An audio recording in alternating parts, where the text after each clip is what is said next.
back, everybody, on a Wednesday. You know, Snurdly,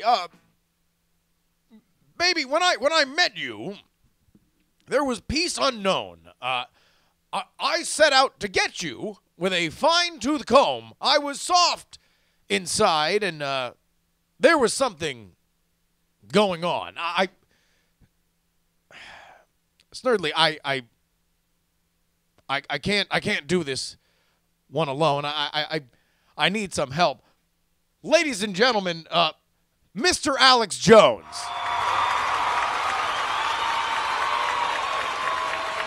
Well, thank you, Rush. You do something to me that you can't explain. Hold me closer and I feel no pain. Every beat of my heart, we got something going on. Well, tender love is blind and it requires a dedication. All this love we feel needs no conversation. We ride it together. Make love to one another. Islands in the stream. That is what we are. No one in between. How could we be wrong? Sail away with me to another world and we'll rely on each other. From one lover to another. We'll be right back on the EIB network. 1059 The Cat. Politics, politics, politics, politics, politics.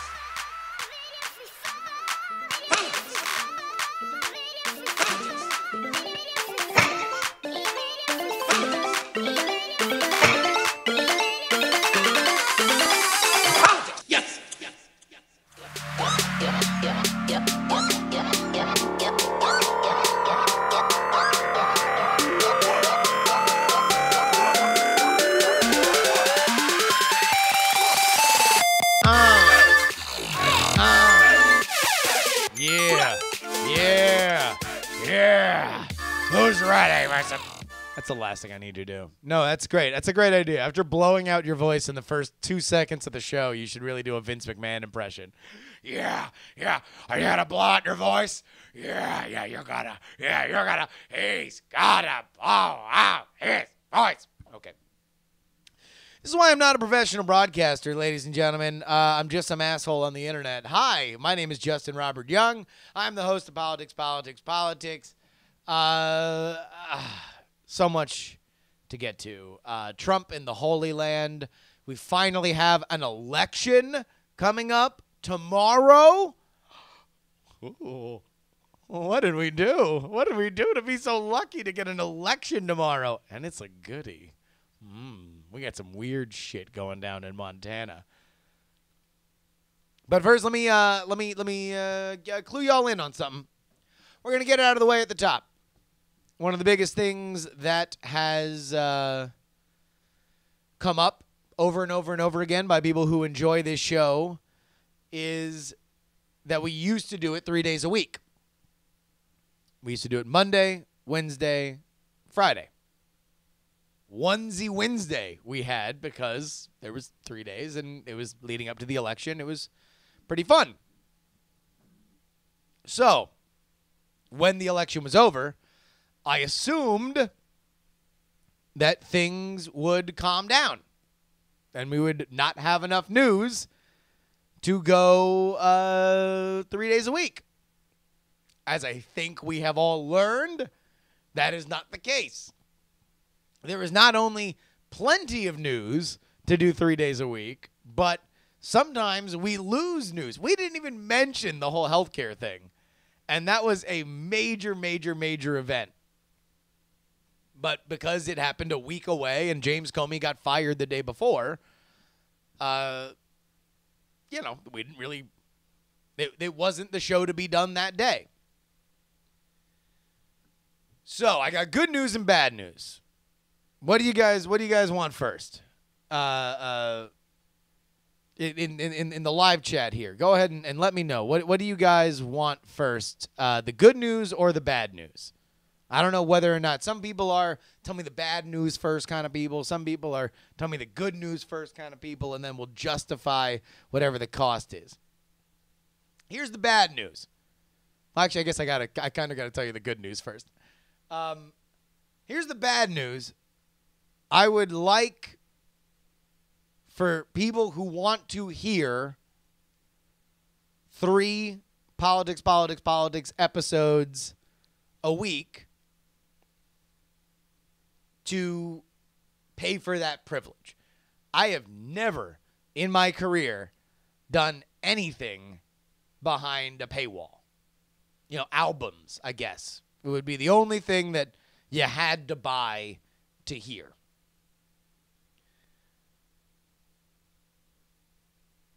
The problem with going back to 3 days a week of Politics is that I already filled those time slots in my schedule by doing other stuff. On Mondays, now I do the wrestling podcast. On Fridays, I do a super long Twitch stream. So I really can't put them back where they used to be. So here's my pitch. All right, and you guys tell me whether you like it or not. I am going to do this Wednesday show for free forever. I am also going to do slightly shorter, think closer to 30 minutes than an hour, headline editions of Politics. Effectively, PX3 Extra. P Extra. We're going to build a paywall and make Mexico pay for it. So here's the deal. If you are a patron of patreon.com/jury, at the $3 level, then you will get a separate RSS feed that will give you the Monday and Friday editions of the show. This show stays free forever. If you don't need it, you don't want it, you don't have to have it. It's just extra stuff. So if you are interested in that, then go ahead and head on over to patreon.com/JURY. If you're already at $3, which 30% of you guys already are, then don't worry. You're already going to get it. You're going to get a Patreon message on Friday with the RSS feed. You're already good to go. In fact, if you want to listen to Mondays, it's up there right now for anybody at $3 or above. You can go listen to Monday's episode right now. The RSS feed's coming. If not, don't worry. This has been something that I've thought about a lot. I feel, I'm going to be honest with you guys, I feel dirty about it. I feel bad about it. I feel very sensitive about it. Jeremy Lundy, one of the hardcores of this chat and so many of our shows, was poking at me, and I got hot. I got hot because I feel weird about it because I've never done it before. But my schedule is at a point where it makes sense if it's a monetary thing. It doesn't quite make sense if it doesn't. So that's the idea. If you want more PX3, it's going back to the 3. We're putting the 3 back in PX3 in so many ways. 3 episodes a week, $3 a week. That's it. It's $1 an episode every week. That's what you're paying for. And, of course, you also get everything else that we do on the Patreon. So, it's on the Jury podcast. Musical Chemist is asking if it's going to be anywhere else. No. Patreon.com/jury, JURY. That's where you do it. If you adjust your pledge, then you're going to get the RSS feed on Friday. Friday is when you will get it.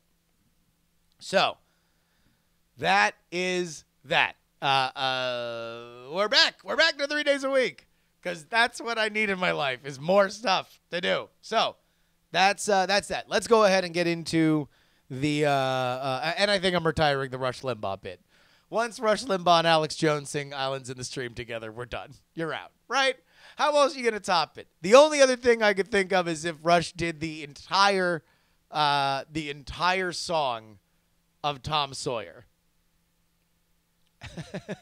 Pete Pfeiffer says, was that the good news? I don't know what he's talking about, whether or not Rush Limbaugh. Okay, and now we're getting people protesting. How about this? Where are we at right now on the Patreon? Where are we at?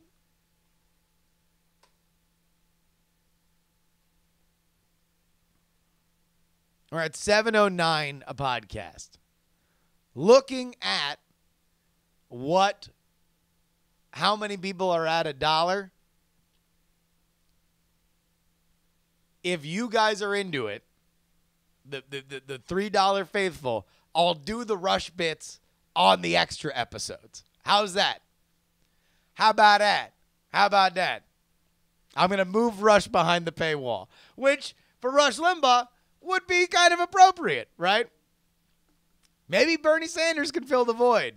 We're going to get to Bernie. Bernie has a new best friend, and he lives in Montana, and they ride bikes together, and they hold hands, and they talk about how great they are. Okay. Let's get into the news. Donald Trump's in the Holy Land. He's in the holiest of holy lands. He went to Saudi Arabia, then Israel, and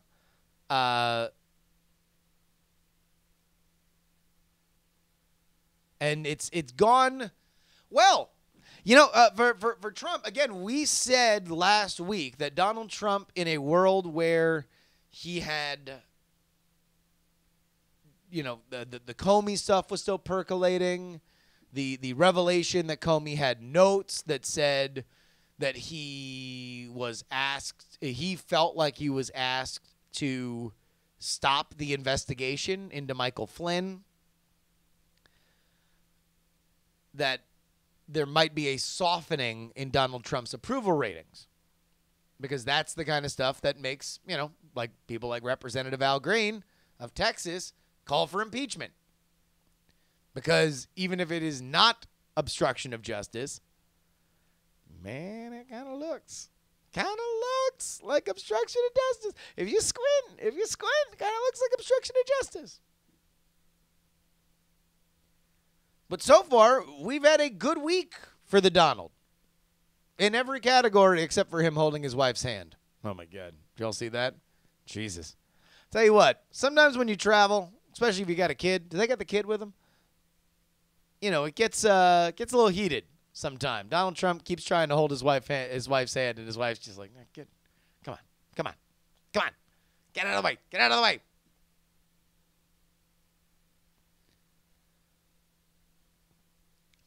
But this trip has been good for a couple reasons. Number one, it's allowed him to look presidential in a way that he doesn't normally. Number two, he literally cannot watch MSNBC.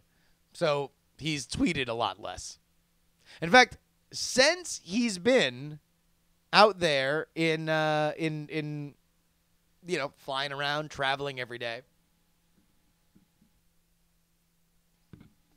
his Twitter has been a quiet place, right? Let's take a look at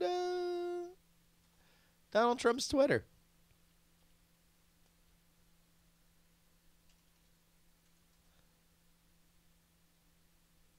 There we go. All right, real Donald Trump. I still can't get over the fact, oh my God, I did not stop it. Stop it. I didn't realize this until we're literally looking at it right now. Oh, my God. This is Donald Trump's Twitter right now. He changed his background to an obviously too low-res picture of him smiling while the Pope just looks so grim at him. P-O-P-E. When we done with this meeting, I'm the Pope. God, the Pope doesn't like him. It's so obvious.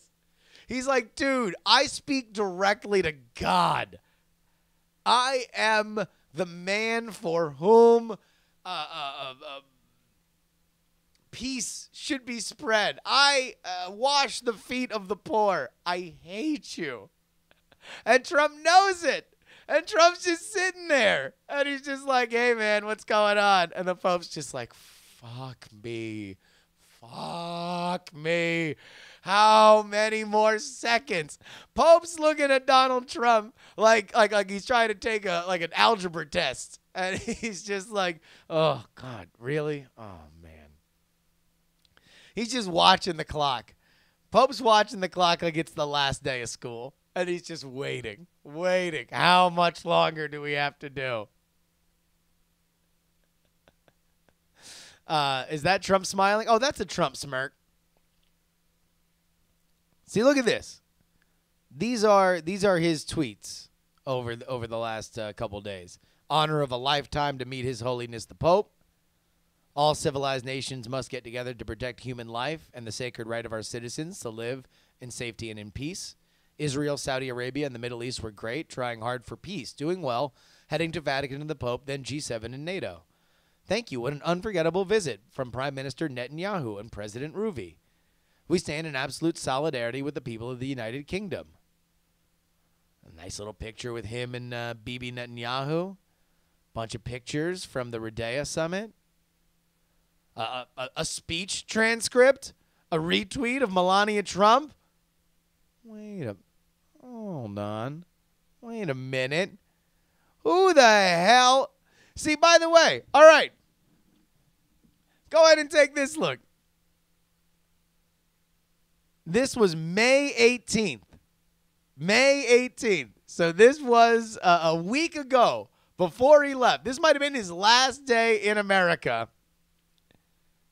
Here are the tweets. This is the single greatest witch hunt of a politician in American history. With all the illegal acts that took place in the Clinton campaign and Obama administration, there was never a special counsel appointed. Like, this is the president that we're used to. Who the hell is this bizarre weirdo who's, just retweeting his wife and talking about, like, oh, an honor to meet His Holiness the Pope. More determined than ever to pursue peace in our world. Who are you, stranger? And can you please learn what, resolution is on photos so this can actually be high res? You're telling me they ain't got no high res cameras in the Vatican? Take a picture with a decent camera. What was it? How do you even make photos this small anymore?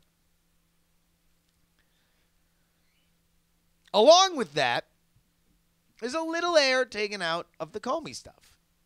News report comes out that Comey says he did feel like Donald Trump was encouraging him to shut down the investigation, but he's not sure it meets the level of obstruction of justice. Again, the key here is obstruction of justice. And if now, in the most tantalizing moment, with Comey's testifying coming up, and Robert Mueller, the former head of the FBI, now the special investigator, you would think that if there is a there in terms of Comey believing that he was told to shut up and shut shit down, that's what would be leaking out. It is not. We're not going to go much more into Trump. This is going to be a rare week because Donald Trump is actually being a president and going to countries and being a normal person. Boring. Not going to spend a lot of time.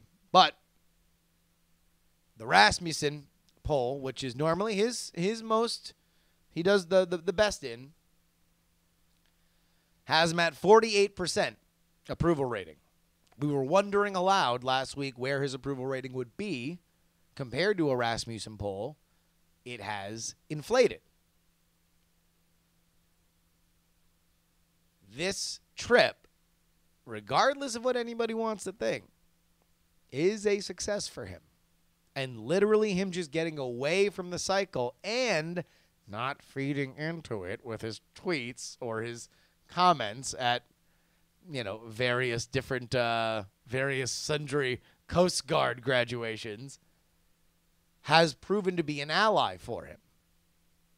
One might wonder if within the White House there is word getting back to the Donald saying, hey, you don't always have to throw Molotov cocktails. Sometimes, when shit's bad, you can literally just shut up. Just shut your yap. Because if that's the case, look what's happened. Things seem to be doing better. Now, as soon as he gets back to D.C., this Russia thing is going to continue to ratchet up, and we're going to be in the same position that we were. But this has been a good week for him. I'm going to talk about something that is a little controversial now. So strap in, kids. Is everybody strapped? Y'all strapped? Good.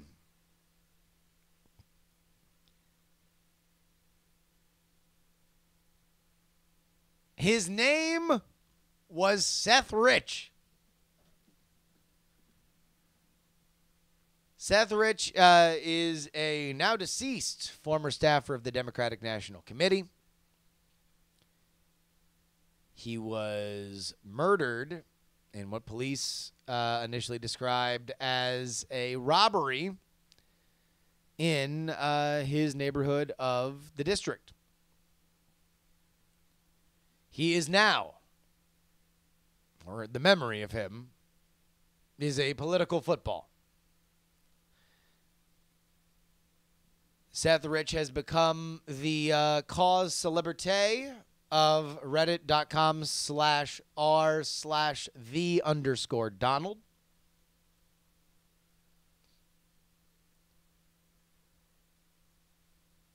They have very much pushed it, I think, with two different barrels of this particular shotgun. The first is the general pervasive theory on the right that the Clintons are murderers, that the Clintons have a body count. Read into Vince Foster, the list goes on and on. I mean, this is something, talk about 90s nostalgia. The Clinton body count conspiracies. Now we're talking. And the fact that there still is a question on how Russia impacted the election. That's the larger issue. And so as we have seen from various law enforcement offices, that they believe it was Russian hackers who hacked the DNC and John Podesta's email and then gave it to WikiLeaks, who published it. Julian Assange himself has said that they will never reveal their sources, but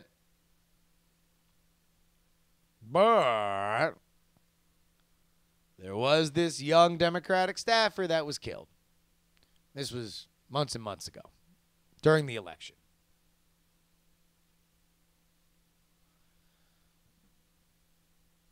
So where are we now? Well, Seth Rich's murder is still being investigated. There's a private investigator out there saying that he has evidence that this was not a robbery, which it was initially deemed. And along with the surge from the Donald comes somebody who has very much taken the lead of things that have been raised on the Donald and various other right-wing media. Sean Hannity, the last Boy Scout for Fox News. I mean, again, Fox News did not have Tucker Carlson on its roster on election night. And now Tucker Carlson has Bill O'Reilly's time slot. They have lost Megyn Kelly. I mean, in fairly quick succession over the last year. Greta Van Susteren, Megyn Kelly, Bill O'Reilly. The sole survivor is Sean Hannity of that old ratings power block. And now he has come at odds with his own parent company. Tucker is the bow tie guy, for those not in the know. He has pushed the Seth Rich stuff. Seth Rich's family has said, please stop politicizing our son.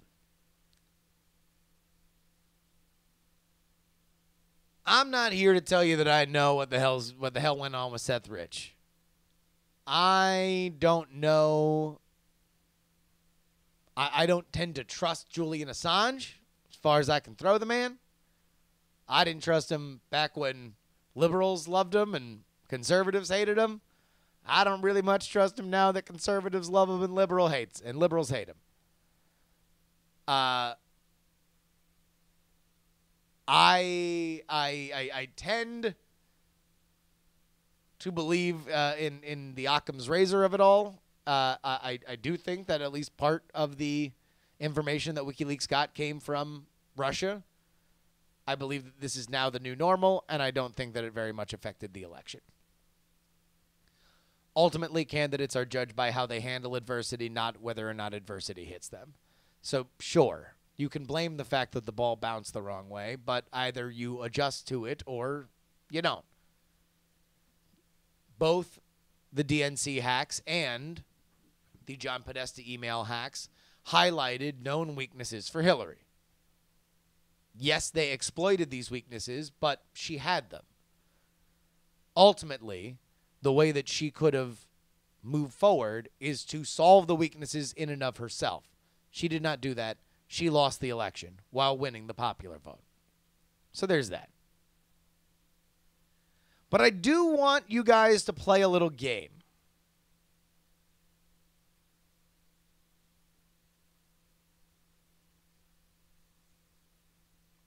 When you are reading stories about Seth Rich, I want you to keep an eye on something.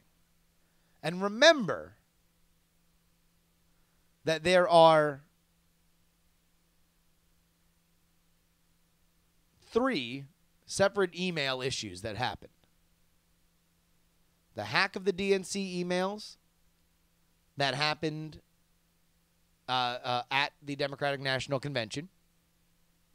That's what cost Debbie Wasserman Schultz her job. That's where we got the Donna Brazile stuff. Or Donna Brazile coming into power. There was the John Podesta hack, which came out the same day that Donald Trump's grab him in the pussy tape happened. And then there is Hillary Clinton's private email server, which again has email in the subject, but is totally separate from the other 2.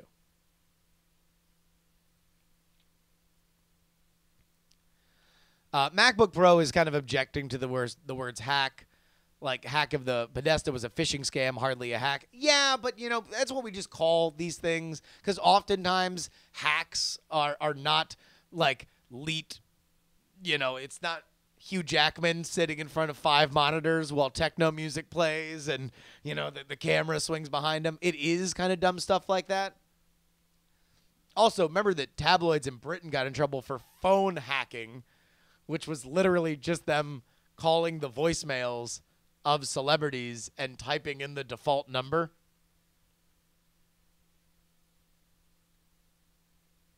So if that's hacking, then certainly phishing is more advanced than that. Like, literally, that's just figuring out, the default password is 12345. Let me call Paul McCartney and try to enter 12345. Oops, I just got into his email. So yeah. Hack's a buzzword. I agree with you, MacBook Pro.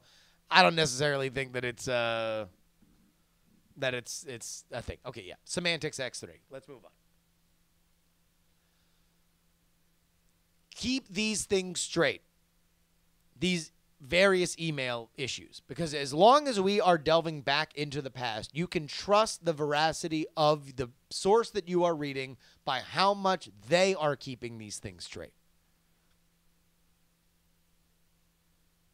Hillary Clinton's private email server is what Donald Trump, in his words, jokingly asked Russia to hack into after the DNC hacks came out.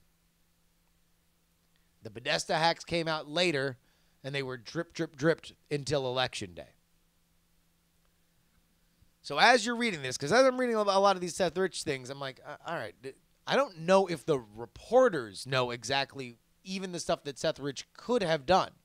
The only one that he could have affected would be the DNC hacks, the ones that dropped at the Democratic National Committee.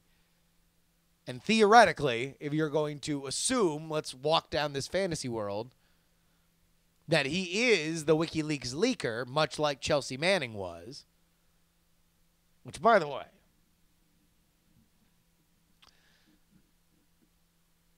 Chelsea Manning was released from prison this week.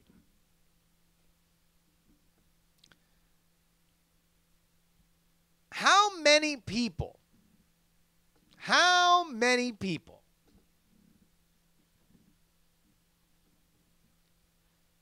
connect the dots that Chelsea Manning, lauded by the left, was doing the exact same thing that the Russians were doing? Does anybody really connect those dots? Like, and I'm not saying fuck Chelsea Manning. All I'm saying is, it shows you how far we've come, right? Because when then Bradley Manning was going to prison, there was a large outcry. WikiLeaks was shining sunlight on the dirty deeds of the Bush administration. A hero, a whistleblower. And now WikiLeaks, you know, they do this. The Russian stuff is the Russian stuff, whatever it is. Or it's Seth Rich or somebody else. And now I don't think we look at the informants the same way. Just saying. Makes you think, IMO. Let's move on. Something fun. All right, y'all ready? Y'all ready to have some fun? We're going to have some goddamn fun. All right? Here we go. We got an election to talk about. We have an election. Finally. Oh, God, I hate talking about government. I love talking about elections. Where is this election taking place?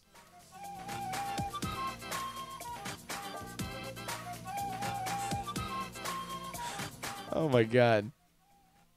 I don't know what that was. Here we go. So I guess you'll never hear me on the radio. And I'd give up this crazy dream of mine to hold you once more. Won't you meet me in Montana? Meet me in Montana, baby! We got ourselves a special election on Thursday, so let's go ahead and size up these competitors. Oh, it's going to be a barn burner. It's going to be a real humdinger. And really, ultimately, the only reason why, like, normally, why the hell do we give a shit about the Montana special election, right? Why? Well, we know why. Because we don't care about who actually gets elected in Montana.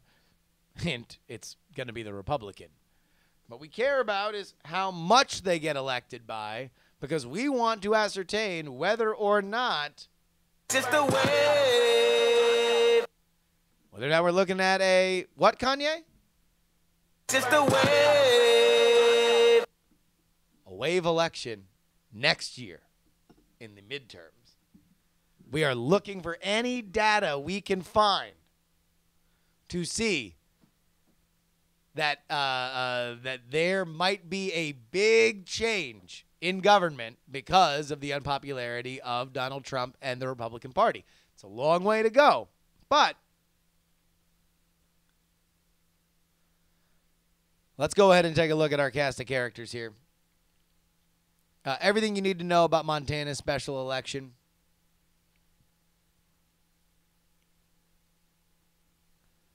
The road to the high-stakes 2017 special elections is now traveling into the Mountain West, where on Thursday, Republican multimillionaire tech executive Greg Gianforte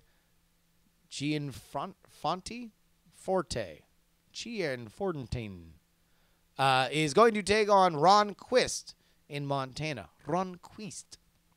After the GOP survived a closer-than-expected battle in Kansas's 4th District and kept Democrat John Ossoff below the 50% threshold in the Georgia 6th District to force a runoff, Republicans are hoping to hold on to this seat for Montana's at-large U.S. House seat. The seat is vacant because President Trump tapped Representative Ryan Zink to be Secretary of the Interior. He was confirmed March 1st, and Governor Steve Bullock scheduled a special election for May 25th.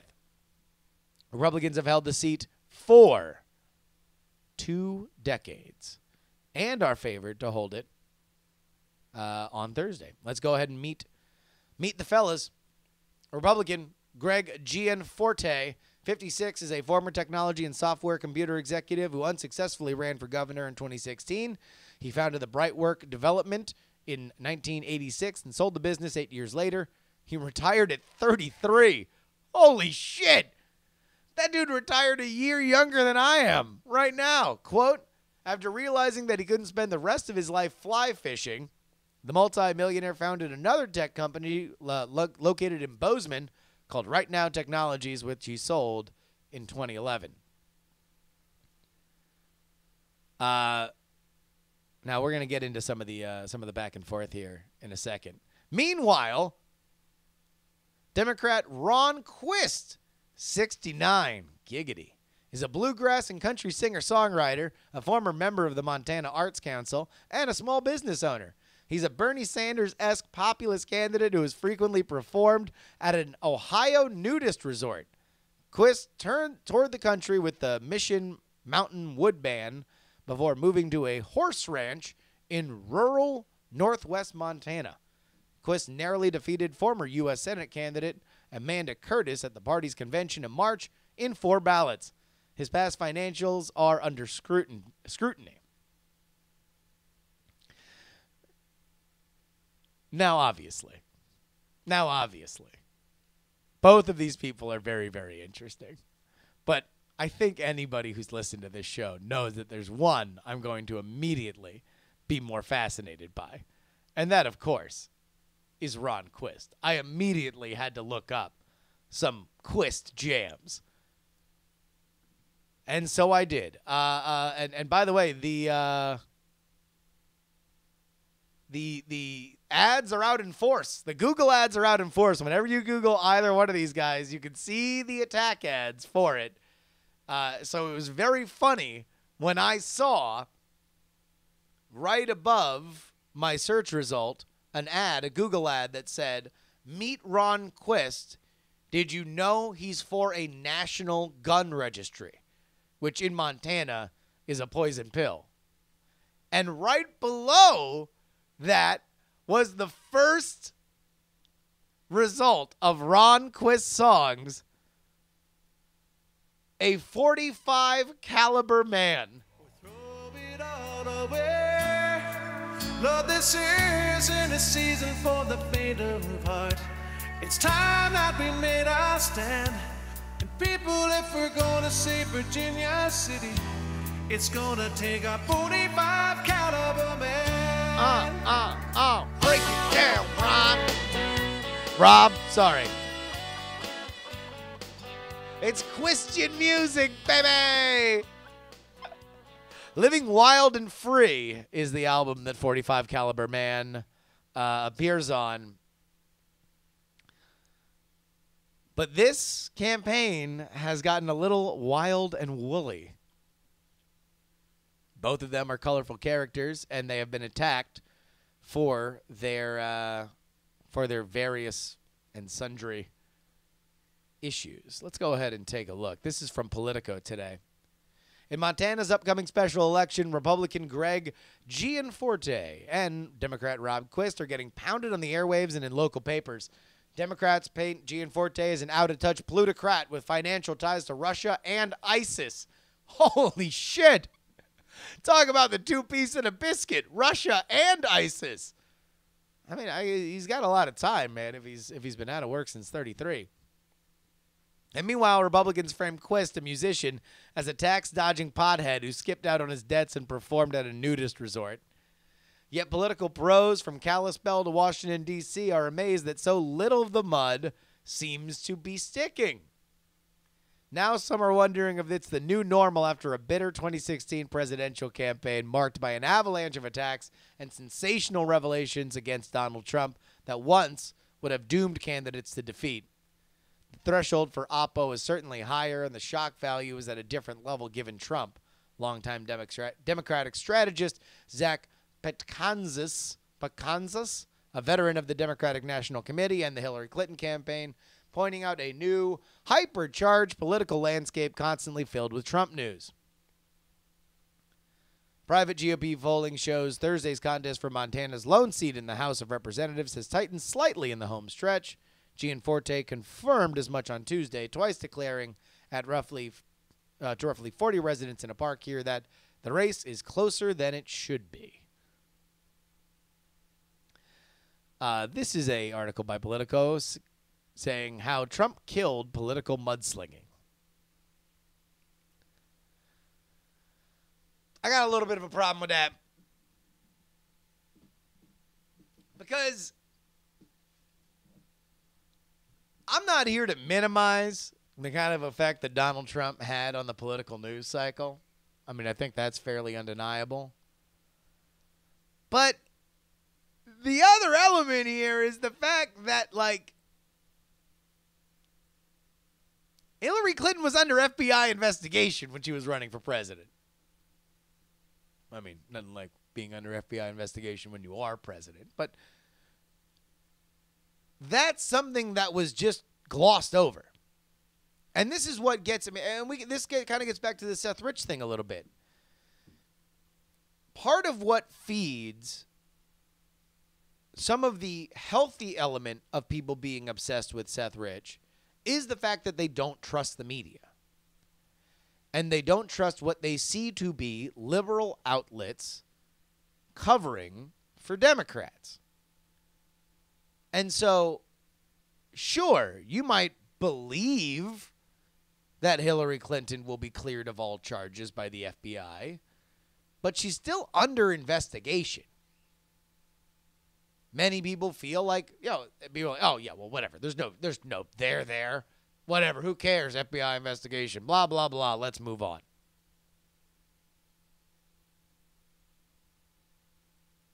The fact that that was just kind of glossed over is something that rubs people the wrong way. In the same way that I believe that Benghazi became the thing that it did because of the cartoon thing. There's an element of this country that felt that when Benghazi happened, and all of a sudden it was blamed by some, lunatic, not a cartoon, making his dumb short film, that was the public at large being lied to. It's what right-wing media feeds off of. And I don't blame them for that. You can blame them for where they go with their conclusions, but I don't blame them for the fact that they feel like they are misled. And so these kind of articles get on my nerves a bit.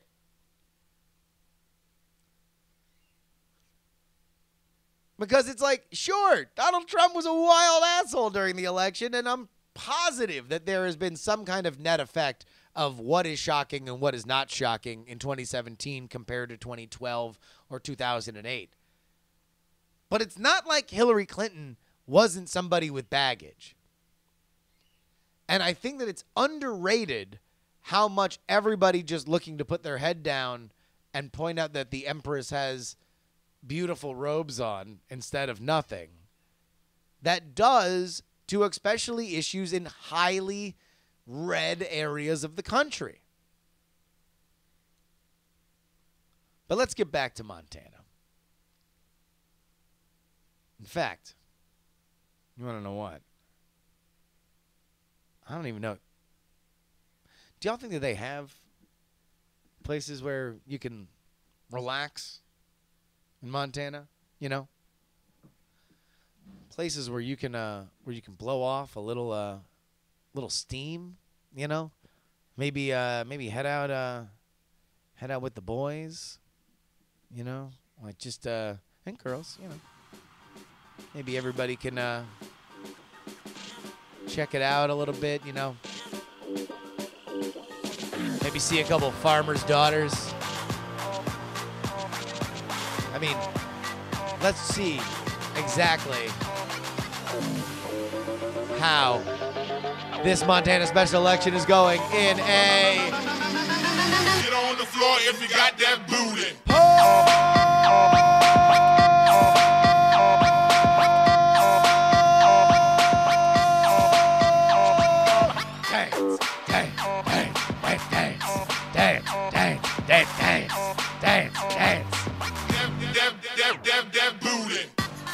This is a Google consumer survey from May 21st to May 23rd, 2017, with a sample size of 385 and a 5% margin of error. Welcoming first to the stage, the member from the Green Party, Thomas Craig. Just kidding, Thomas. You received no votes in this survey. Please return to the back. At 6%, it's the Libertarian candidate. Ladies, he's got big wicks. Yeah, it's Mark Wicks.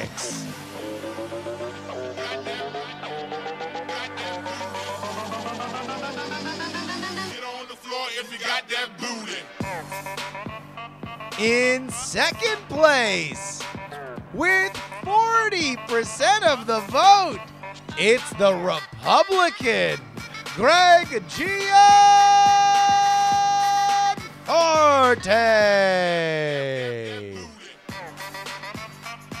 And your headliner at 54% of the vote. Ladies and gentlemen, he's the 45 caliber man. He ain't prude. He's played those nudist colonies. He might dodge his taxes, but he's into you, girl. Ladies and gentlemen, it is with 54% Rob.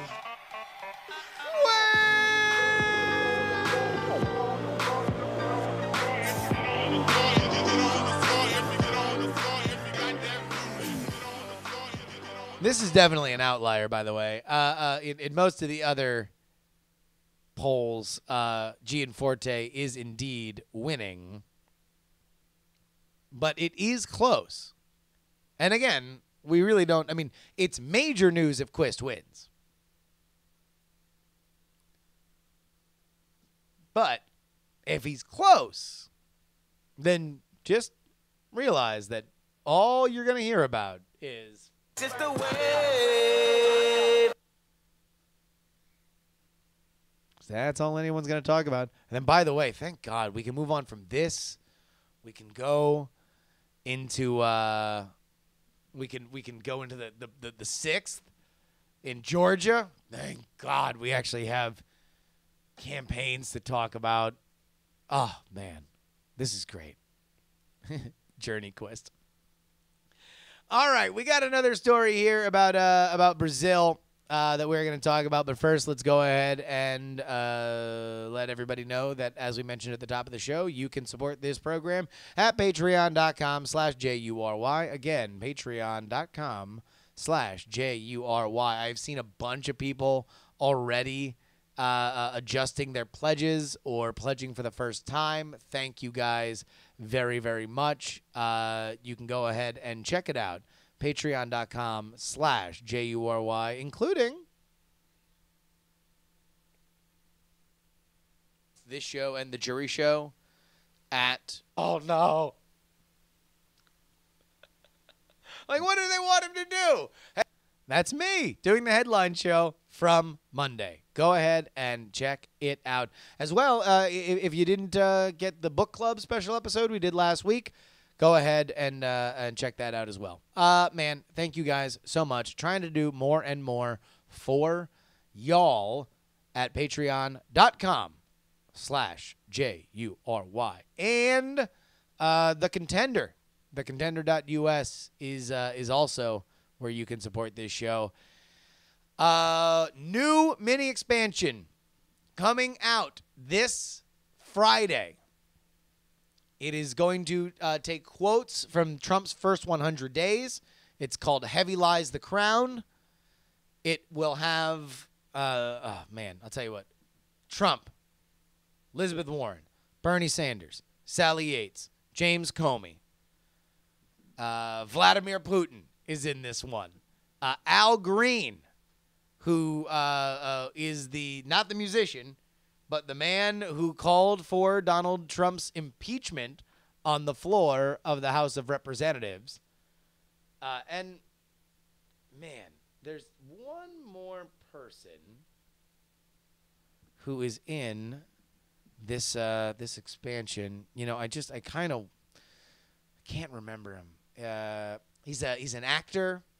He's an actor who has been musing publicly about running for president. Like he was on Saturday Night Live this last week. If you smell what the Rock is cooking. Oh my God, The Rock himself, the great one, the pie-eating, jabroni beating. Meet you at the corner of Jabroni Boulevard and Know Your Role Street. Ladies and gentlemen, the great one, The Rock, is also in the newest Contender expansion. Go ahead and check it out. Finally, The Rock has come back to the Contender expansion. Heavy Lies the Crown. It'll be out on Friday. Go ahead and sign up for the mailing list. You'll know exactly when it goes on sale. Or follow me on Twitter, at Justin R. Young. Follow The Contender on Twitter, at Contender Games. Okay. That brings us to Brazil. This was an email that we got in. Just wanted to let you know that Brazil's politics continue to be crazy. One of the major beef processors is in trouble for selling tainted beef. Apparently, they taped a conversation with the current sitting president where he has talked openly about buying another major politician's silence. They are already calling for impeachment hearings and an early emergency election this year, since he is standing in for the old president, who was already impeached earlier this year. Let's go ahead and take a look here at this news story. Brazilian President Michael Temer gave his blessing to an attempt to pay potential witness to remain silent in the country's biggest ever graft probe, according to a plea bargain testimony by a powerful businessman. Newspaper O Globo reported on Wednesday. Temer's office on Wednesday acknowledged that he had met in March with the businessman, Chairman Roseli Batista of meat giant JBS SA, but denied any part of the alleged efforts to keep jailed former House Speaker Eduardo Cunha from testifying.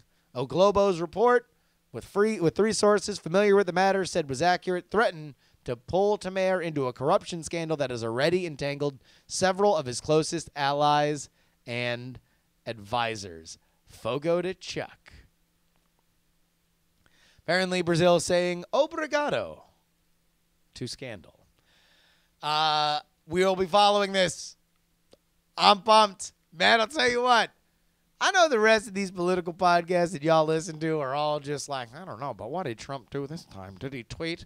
Oh, is Trump around? What did Trump do? Well, let's focus. Sally Yates, a deal breaker or not? We'll be right back. Ain't no one bringing you this. Ain't nobody bringing you the deep dive into Ron Quist. Ain't nobody bringing you the Brazil beef scandal. Come on. That's what we do here. Go ahead and send us an email, theyoungamerican@gmail.com. Again, theyoungamerican@gmail.com. I'm starting Wednesday's podcast, and you're making a comment about the person that only gets their politics news from you. Well, I wanted to let you know that I'm that guy. I don't watch or listen to any other news other than what I hear on DTNS, TMS, and Politicsx3. I only get the important stuff that is happening at happy hours or overhearing conversation. I just wanted you to know that there is somebody out there that relies on you to give me these stories. Thanks for all you do. Stephen from Cedar Park, stop it. Become more educated. This cannot stand. Please also listen to me, but for God's sakes, that's irresponsible. Rishi writes, you made a good point about McCain and Alex Jones being excited and having the most to gain from Trump's impeachment. You got to figure that Pence is also excited for this mint too, though. He's got to be hiding it in some corner of the White House, watching chips fall where they will, patting Trump's head when appropriate, and hoping nobody asks him to speak.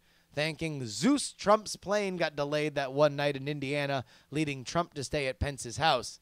Now, each revelation brings Pence one step closer to the presidency, assuming that the Russia investigation doesn't touch him too. So Trump gets to drive around and Pence gets to proselytize from the Oval Office. Everybody wins. Keep up the good podcast, my man. You know, the idea of Pence staying in office during an impeachment scandal is also kind of rare. It would involve Trump quitting. Something tells me that's not going to happen. Paul writes, hope you and yours are well. Just wanted to pass along something I picked up during the recently completed semester. One of the courses I took was on Korean politics, and the attached paper explains the divisions in the Korean political landscape better than just about anything I've read. It's by Chu Jang Jeep. Oh, murdered that one. And details the three basic cleavages that arose around World War II and exist today. Authoritarianism versus democracy, economic development versus economic and social justice, and conservatism versus popular reunification. Free time is probably scarce for you, given that you are the current house of horrors that is American politics, but I thought I'd send this in case you were interested. Also, there's this from Robert E. Kelly of Kids crashing his BBC interview fame. Moon Jae-in hasn't been president long enough to pick out curtains for the Blue House, and conservatives are already painting him as a North Korean stooge. Good times. Good times. Jordan says, I've been wondering if Putin had the meeting in the White House recorded and now has a damning tape of Trump. I mean, he'd be a fool not to record it, right? Regardless of what happened before, Putin would then have something real over Trump. Just a thought that worried me a bit as I thought about it, so I figured I'd write in and see if it stuck with you. Not really. I mean, I don't know how freewheeling the White House really is compared to what we think it is. I would suspect it's probably close. But those kinds of visits, you can find out more in other ways. You know, you rarely does Trump leak from the top, or any kind of organization leak from the top. Now, you might get confirmed stuff, but I don't think there's anything damaging in a state visit. Logan writes, I find myself wondering at what point the Republican Party will take the L and concede to impeaching Trump with the Dems. Of course, impeaching a president from your own party is a bad look, but not the end of the world. The 2000 election certainly proved that, considering how close it was. So at what point is it worth getting Trump out to end the bad press he brings and trying to get their agenda done with Pence? Or is there some ulterior motive for keeping him around? Thanks for the excellent work. We'll be supporting on the Patreon soon. Thank you so much, Logan. Okay. I don't think that John Podesta came out and railed against Trump and also said that he doesn't think that impeachment is a realistic thing. And I don't think so either. Here's why. The goal of a party is to put a president into the White House. You don't win the game and then seek to vacate your win. Also, the Republicans are in general less concerned about press than Democrats because they know they're going to get murdered in the press. So it would be nice if there could be, at the very least, a clear narrative. I think that irks some Republicans in office, but they don't care that people hate Trump. Now, if people really, really, really start hating Trump to the point where we start talking about Just the way. then it'll be a problem. But even then, you just don't put him out there on the trail. One person in the White House controls a tremendous amount of the government. And once you agree to open up the impeachment bottle, you can't really direct where that genie goes. It's a wildfire. You can't hope that, oh, sure, it'll kill Trump and then Pence will stay there. Republicans aren't doing anything to get anybody out of office. A reminder that we are indeed giving away one free Contender base game or Contender expansion a week for the people on our mailing list. If you want to sign up for that, you can go ahead and do so at bit.ly/Contender Games. Again, bit.ly, capital C Contender, capital G Games. And you can buy the Contender at thecontender.us. Of course, you can email the show at theyoungamerican@gmail.com. Music is provided by Valesco and Trop Killers, and you can follow me at Justin R. Young everywhere, including send me a picture of you with your morning coffee and your 5 o'clock beers on Snapchat. I love that. Yes. Download archived episodes of this show at bonerwars.com. Remember, folks, some people bring you politics.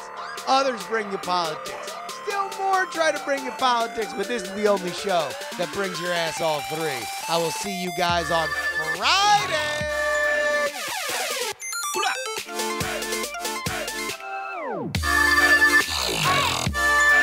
Diamond Club hopes you have enjoyed this program.